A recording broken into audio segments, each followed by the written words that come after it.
réseaux sociaux buzz. Bakpatou, Songi Songi, Kongosa, Koromoto, Legede. Venez. Venez vous informer en temps réel. Écoutez les critiques, les analyses avec Maman Buzz sur réseaux sociaux buzz. Ici, pas de critiques stériles, ni tête ni queue, pas de polémique. Maman réseau, Maman Buzz de tout le monde est là. Maman Buzz sur réseaux sociaux buzz. Et Lengue Zangali Passa. Le goût qui n'a pas de concurrent. Je me suis mariée à un bisexuel sans le savoir. Et ma mère m'a obligée de rester dans ces mariages avec les copains de mon mari et moi. Je vous raconte toute l'histoire et comment ça s'est passé. Cette histoire me vient du Canada. Et la personne qui m'a raconté l'histoire, elle est ivoirienne. Son mari, c'est un blanc. Les copains de son mari aussi, c'est un blanc. Je vous raconte toute l'histoire. Nathalie est ivoirienne. Nathalie est née d'une famille de 6 enfants. Elle est 3e dans sa famille. Son père est décédé quand elle avait 5 ans. Derrière elle, elle a 3 frères. Donc, sa petite sœur et ses 2 autres frères. Quand son père était décédé, sa petite sœur avait 3 ans, un autre 2 ans et un autre qui n'avait que quelques mois. Mais quand son père était décédé, elle avait 5 ans. Alors, elle me raconte l'histoire. Je me suis dit, les Ivoiriens, écrivez-moi dans le commentaire si c'est vrai. Elle me dit, quand mon père était décédé, dans la coutume de mon père, si vous avez un petit frère de votre grand-mère, c'est-à-dire que l'oncle de mon père, ça peut être, c'était dans le côté de ma grand-mère, hein? Le côté de ma grand-mère, l'oncle de mon père devrait normalement entretenir ma mère et nous, normalement. C'est que ma mère avait accepté parce qu'elle n'avait pas voulu quitter la famille de mon père. Elle avait 6 enfants en main. Elle s'est posé beaucoup de questions. L'oncle de mon père, qui est notre grand-père, en quelque sorte, était politicien. Donc, il avait le moyen. Il était déjà marié, mais il avait le moyen de nous entretenir. C'est comme ça que ma grand-mère était très à l'aise. Ma grand-mère a donné son petit frère. Ma grand-mère a donné ma mère à son petit frère. Et lui, là, ma mère a trouvé ça normal parce qu'elle a dit qu'au moins, elle va rester dans la famille. Ce qui a fait que son grand-père là, l'oncle de son père, entretenait tellement bien sa mère. Tout allait bien. Elle m'a dit, Maman Buzz, on n'a même pas ressenti la différence parce que notre grand-père là, on l'appelait maintenant papa. On l'appelait plus grand-père. On avait notre maison. Il pouvait venir rester avec nous. C'était bien. On n'avait pas changé. Et ma grand-mère aimait beaucoup ma mère parce qu'elle, au moins, elle avait respecté la coutume. Je dis, elle dit oui. Et ma mère, notre grand-père là est décédé aujourd'hui. Et ma mère est restée en très bonne relation avec notre grand-mère. Mais pour cette fois-ci, on ne lui a pas donné quelqu'un. Il est décédé, ça fait déjà presque 7 ans. Nathalie a 27 ans aujourd'hui. Mais quand elle avait 22 ans, vous connaissez le site des rencontres en ligne. Je les vois très souvent. Au Congo, quelqu'un peut te rencontrer sur Facebook, mais ce n'est pas vraiment la culture congolaise. Je vois cette culture-là vraiment chez les Ivoiriens, les Camerounais, c'est cette communauté-là. Il me dit, il y a un site, je me suis inscrit, j'avais une amie avec, on étudiait ensemble et tout. Mon amie là ne sortait qu'avec les blancs. Elle n'était pas trop jolie, mais elle avait un très bon corps. Très, très beau corps, hein? Elle avait très beau corps et tout. Elle ne sortait qu'avec les blancs. Et moi aussi, je ne suis pas, moi je suis belle de figure, belle de taille. Je suis vraiment très belle, Maman Buzz, si tu me regardais, tu vas pas croire. Je suis belle de figure, belle de taille. Je voyais mon amie là, toujours chic, très bien. Elle aimait beaucoup dans la salle et tout. Elle était distraite, elle répondait à des propositions. Les sites de rencontres, vous allez poster votre photo et tout dans toutes les formes, hein, devant, derrière, à côté et tout. Vous donnez votre préférence. Moi, j'aime les hommes, c'est ci, les hommes, c'est là et tout. Généralement, là, je n'est pas vraiment un problème et tout. Et mon ami là m'a montré le site et tout. J'ai postulé parce que moi aussi, avec tout ce qui s'était passé, en tout cas, avec ma mère, je m'étais juré que je n'allais pas épouser un noir ou un ivoirien. Alors, le site-là m'avait vraiment permis, j'étais jeune, j'avais 22 ans, aucune idée de ce que ça pouvait naître, ça pouvait engendrer. C'est comme ça que la première photo que j'avais postée, j'avais déjà beaucoup de demandes et tout. J'ai choisi un bel homme que j'avais beaucoup aimé. Il avait un beau corps, musclé, tout. Et on parlait bien. On a parlé pendant 3 mois.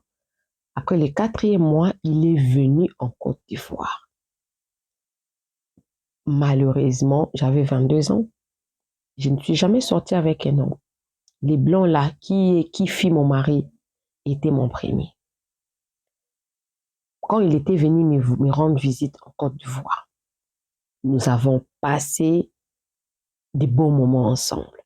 C'était vraiment un homme dans tous les sens du mot. Il était gentil et il donnait beaucoup d'argent.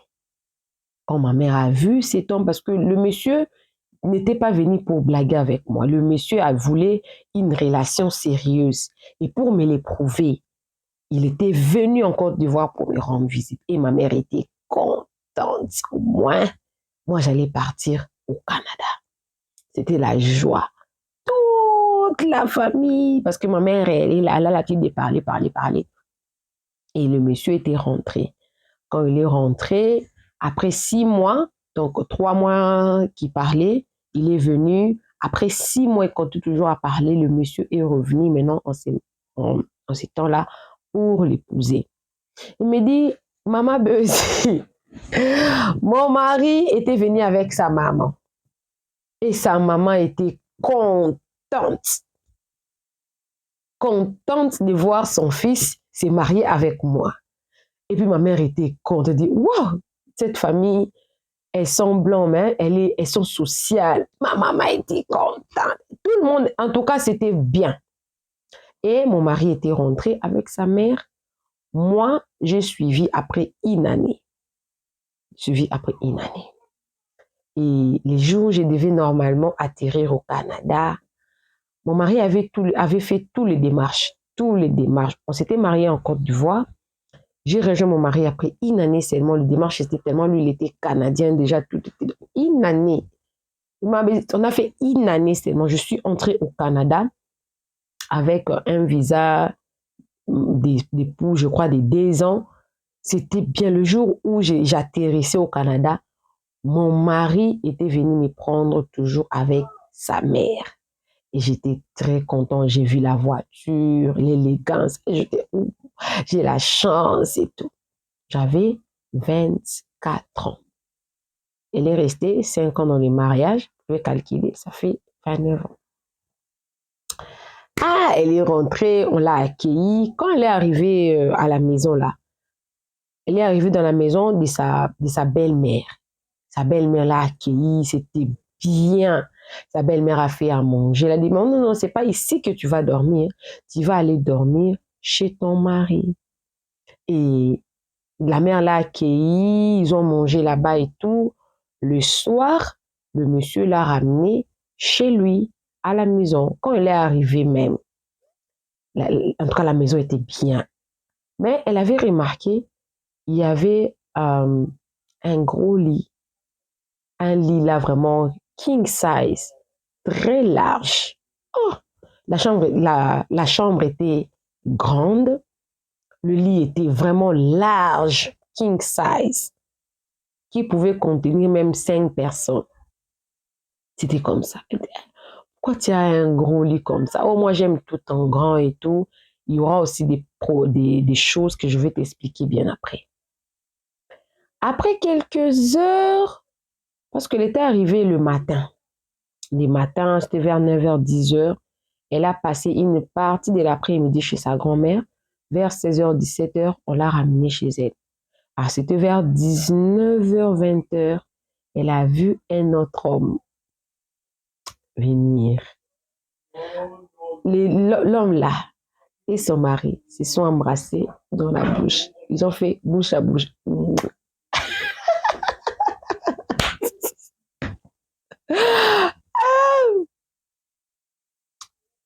Il a dit, what?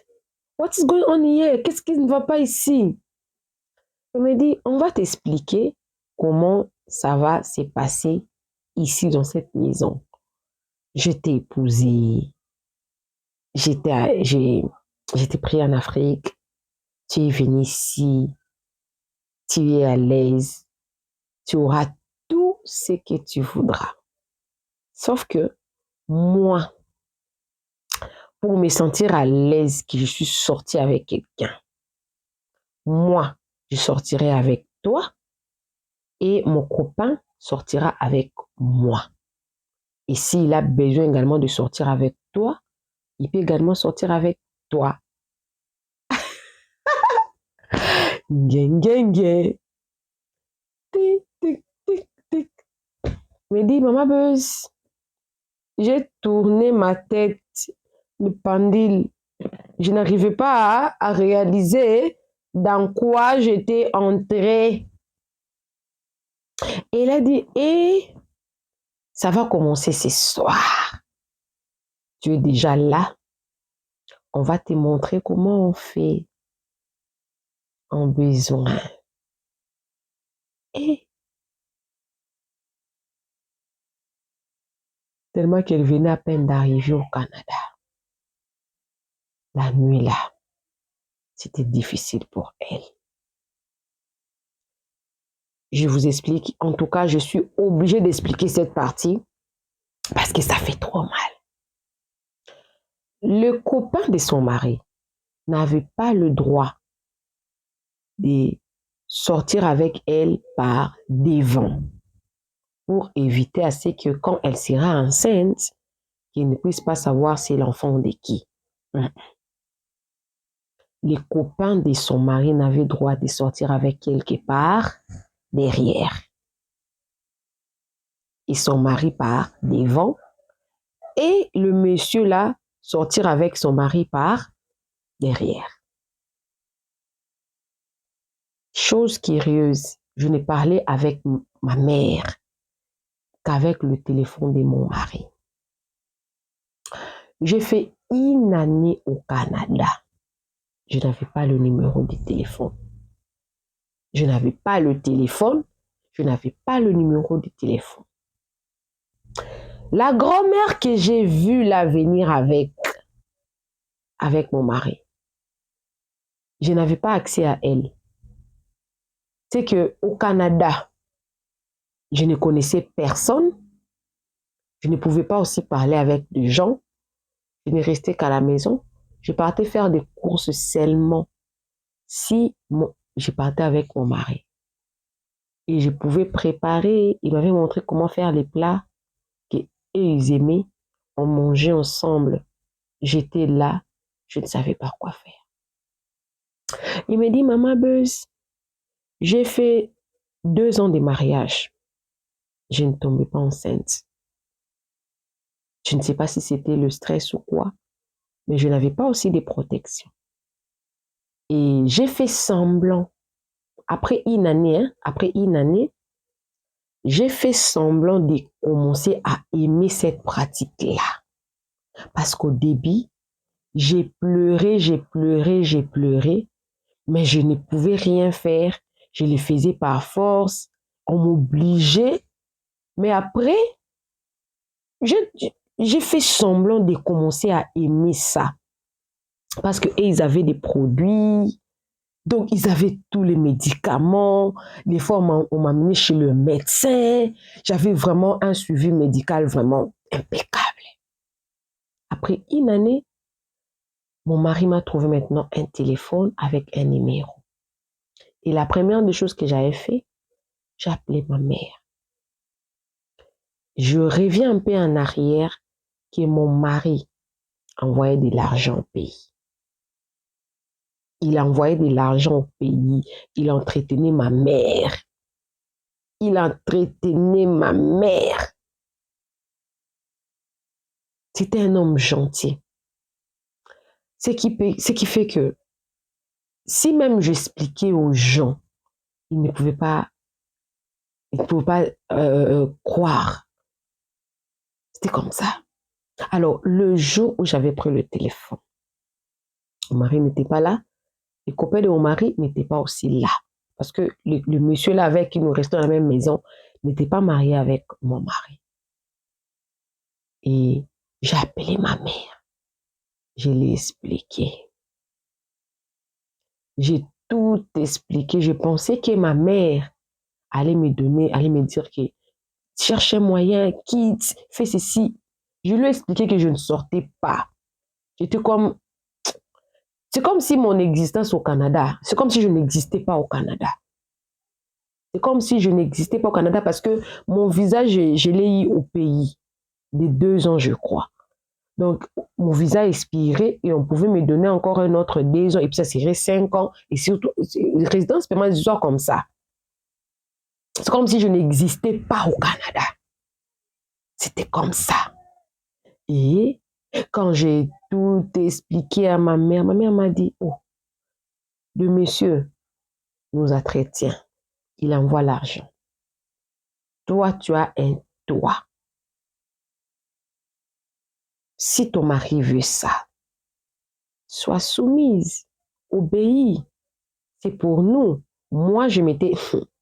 Sa mère a dit ceci. Moi, je m'étais sacrifiée pour vous en acceptant votre grand-père, donc l'oncle de votre père, de sortir avec moi pour m'entretenir et vous. Et maintenant, là, c'est ton tour maintenant d'accepter. C'est le sacrifice pour que nous, ici, nous vivons bien. Tu n'as pas le choix. Tu n'as pas le choix. Quand ma mère a dit ça, je me suis rendu compte que je serais toute seule dans cette situation. J'ai fait encore une autre année, donc ce qui fait que je fais 2 ans dans le mariage. Je ne tombais pas enceinte. Mais je savais que si je tombais enceinte, ça allait être l'enfant de mon mari. Et mon mari ne me demandait pas d'enfant. Et tellement que je faisais semblant d'aimer cette vie-là, j'ai posé beaucoup de questions au mari. Mais comment ta mère? Ta mère, comment? Ta mère, comment? Ça fait longtemps, je vais voir ta mère, je vais voir ta mère. Oh, tu vas la voir, tu vas la voir, tu vas la voir. Et par la grâce de Dieu, après 2 ans de mariage, les mois qui a suivi là, je n'ai plus vu, mais menstrué. Et mon mari m'a amené à l'hôpital. On a fait tout, j'ai tombé que j'étais enceinte. Et quand je suis tombée enceinte, mon mari était content, très content. Et il m'a dit que non, à bientôt là, on va tout faire pour voir notre maman. Ce que je voulais, c'est enfin accompli. Alors, la grossesse a commencé, ils ont connu le sexe, c'était un garçon. Un garçon. Et mon mari était content à un niveau très élevé. Un garçon en plus qui va porter les noms de cette famille-là. C'était... Non. Et il a présenté, on est parti voir sa mère, tellement que je ne connaissais pas. Ce n'était pas dans la même ville, c'était dans une autre ville. Et je devais rester là-bas quelques jours pour essayer de me reposer un peu parce que vu ce qui s'est passé, le stress, et puis mon mari avait maintenant confiance en moi parce que j'avais accepté cette situation-là. Alors, pendant le temps où j'étais restée avec ma belle-mère, quand je suis arrivée, j'avais fait semblant, quand mon mari est rentré, moi je suis restée. J'ai commencé à lui poser des questions. Maman, est-ce que tu savais que mon mari il était bisexuel. Et il dit oui, je savais. Et l'idée là, de venir épouser en Afrique, c'est moi qui lui avais donné. En fait, je ne savais pas que mon fils était bisexuel. Je savais que mon fils était homosexuel. Mais moi, je suis pasteur. Je suis pasteur. J'ai une congrégation que je gère. Et nous avons beaucoup de biens. Beaucoup de biens. Si mon fils est homosexuel, ça veut dire qu'on sera obligé d'adopter un enfant. Cet enfant-là n'aura pas notre sang, mais l'enfant-là va hériter. Alors, c'était l'orientation sexuelle de mon fils. Je ne pouvais pas jeter mon fils. Je ne pouvais pas régner mon fils. C'est le seul fils que j'ai. Et toi, tu es enceinte, tu portes mon petit-fils. Alors, tellement qu'il voulait cette vie-là, je lui ai fait un deal. Que s'il, ici, il a proposé 2 ou 3 filles en expliquant clairement comme ça, ces filles-là refusaient de vivre dans ce genre de relations parce que c'est un peu, c'est connu ici au Canada. Il y a des couples qui vivent comme ça. Mais vous, les Africains, vous ne connaissez pas ce système-là. C'est moi qui lui ai proposé de venir épouser une femme en Afrique. Comme ça, toi, tu ne sauras rien. Quand tu viendras ici, avec le temps, tu pourras t'habituer. Parce que tu ne connais absolument rien. Voilà pourquoi on voulait une jeune fille, pas plus de 25 ans. Ton profil cadrait exactement avec ce qu'on voulait. Et la fille n'avait pas la peau noire, elle est de teint clair, avec son mari qui est blanc. L'enfant là, son fils, it's almost, il n'est pas comme Métis, il est beaucoup plus penché du côté de son père parce que elle aussi, elle est tellement claire et tout. Comme ça, toi, tu ferais un enfant. Cet enfant-là, moi, j'ai prié que ça soit un garçon pour essayer un peu de faire descendre le nom de notre famille. Et je suis très contente que tu sois enceinte d'un garçon. Tu auras tout. Elle me dit, Maman Buzz, j'ai pleuré. J'ai pleuré. J'ai pleuré tellement que j'ai beaucoup pleuré. Et j'ai fait un malaise. Ma belle-mère m'a amenée à l'hôpital. Les docteurs avaient demandé un repos. Et ma grand-mère a demandé à mon mari si je pouvais rester chez elle là-bas jusqu'à mon accouchement. J'étais grosse de 6 mois. Alors mon mari n'avait pas de problème avec ça puisque mon mari avait déjà accompli le souhait de sa maman. Donc il n'avait pas de problème avec ça. Et pendant qu'on vivait avec ma grand-mère, au début la grossesse donnait seulement un seul enfant. Un seul enfant. On vivait avec ma grand-mère, elle vivait toute seule, elle était pasteur. À chaque fois que je la voyais prêcher, je n'étais pas heureuse. Il s'est fait que quand je suis entrée dans le 8e mois de ma grossesse, pendant l'échographie, on a vu que c'était de jumeaux, une fille et un garçon. Il me dit, maman, mais je ne sais pas par quel miracle.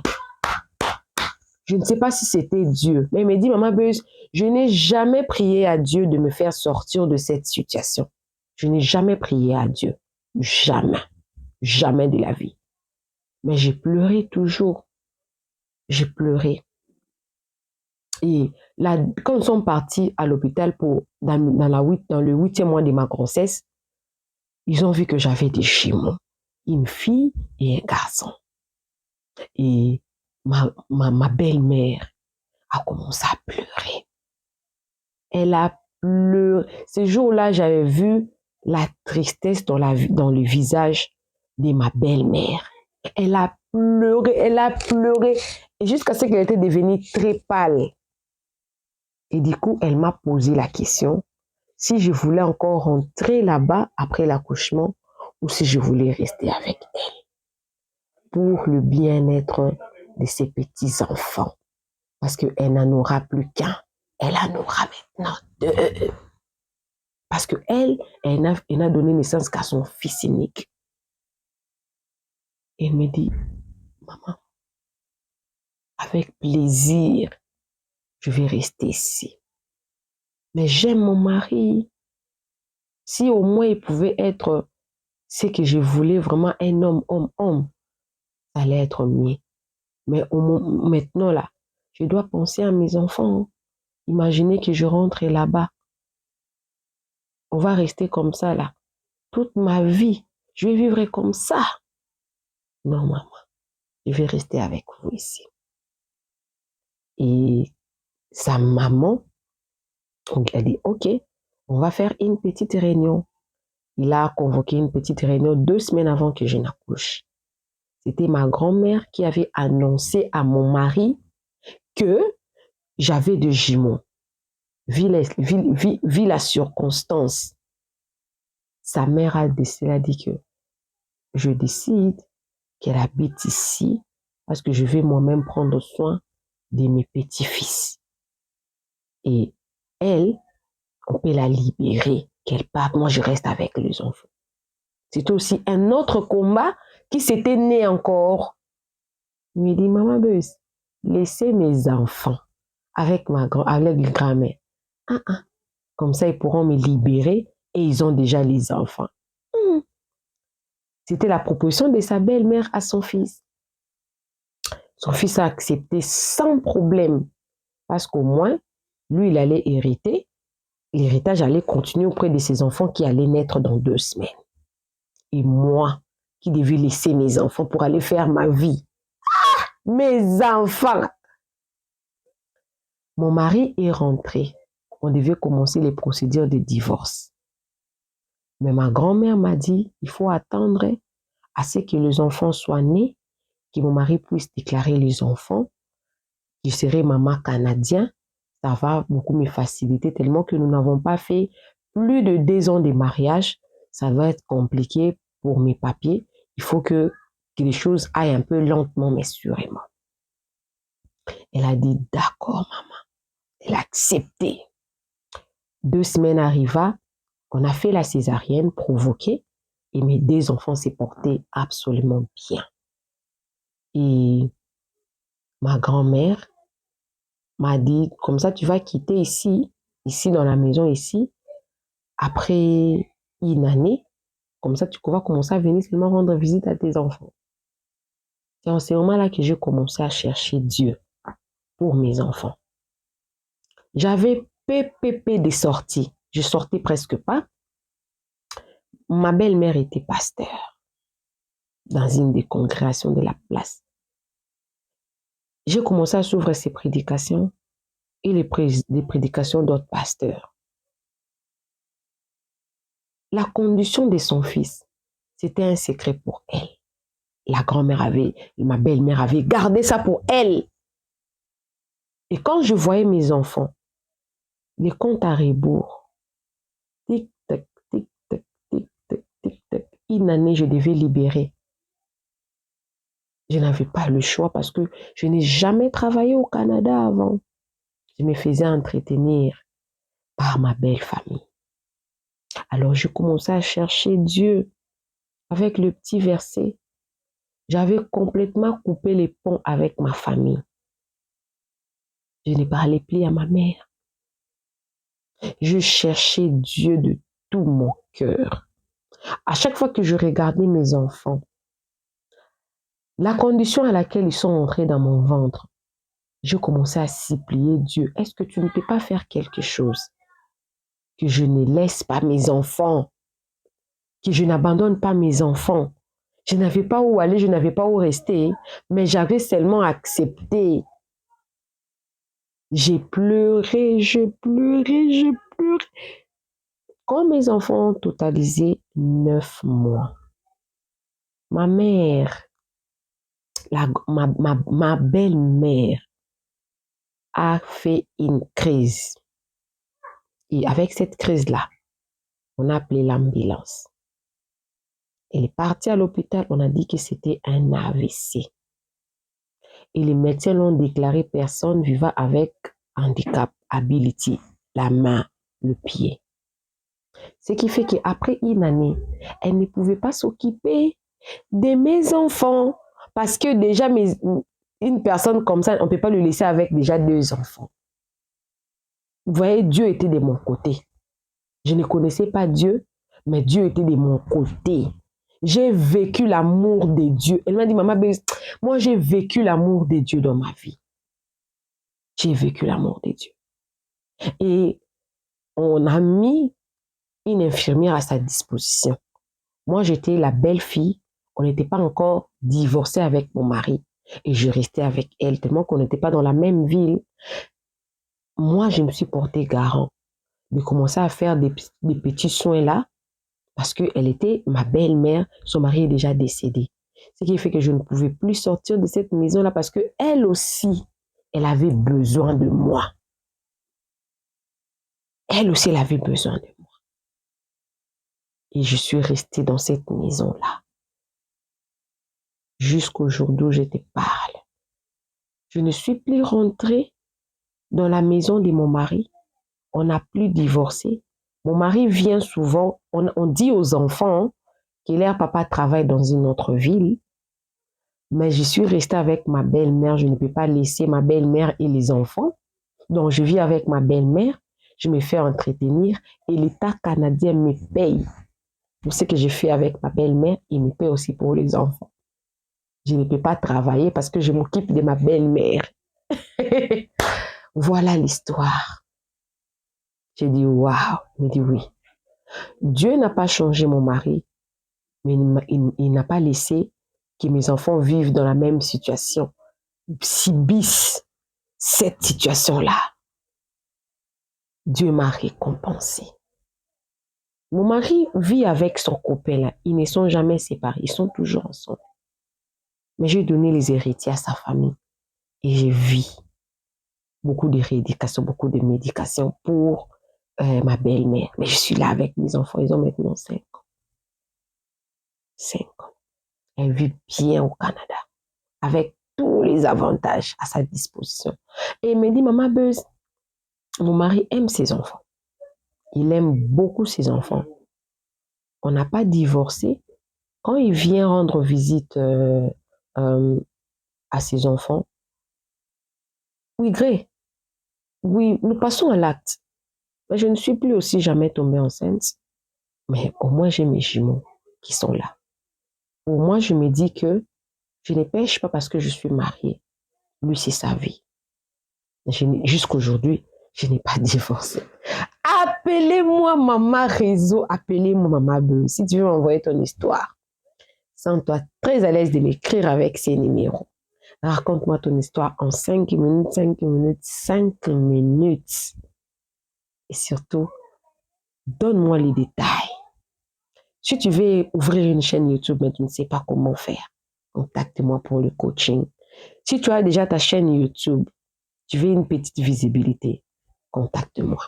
Si tu veux monétiser ta chaîne, c'est-à-dire que tu as 1000 abonnés, 4000 heures, mais tu ne sais pas comment faire, contacte-moi. Si tu veux aussi un contrat de promotion et de publicité, contacte-moi. Je suis là de toutes les façons, contacte-moi, nous allons bien parler et on va vous faire un très bon travail. Bisous, bisous, que Dieu vous bénisse. Bye.